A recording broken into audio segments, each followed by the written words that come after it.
Memperingati HUT Korpri ke-47 tahun 2018, aparatur sipil negara dari berbagai OPD di lingkungan pemerintahan Kota Palembang mengikuti upacara di pelataran Benteng Kuto Besak dan dipimpin oleh Pelaksana Harian Sekda Kota Palembang Sulaiman Amin.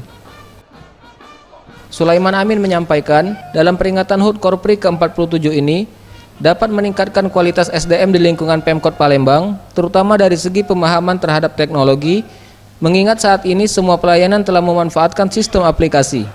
Selain itu, peringatan ini dapat meningkatkan persatuan dan kesatuan serta dapat menjadi motivasi bagi para ASN dalam meningkatkan kualitas pelayanan kepada masyarakat. Meningkatkan kompetensi dari SDM itu. Kita tahu bahwa sekarang ini zaman sudah berubah, semuanya dengan menggunakan teknologi.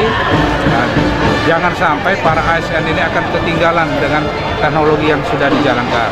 Apalagi pelayanan semuanya sudah menggunakan sistem aplikasi dan teknologi.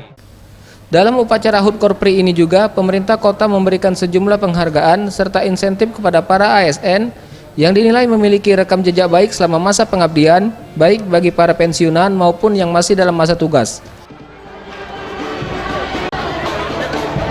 Tim Liputan, Sriwijaya TV.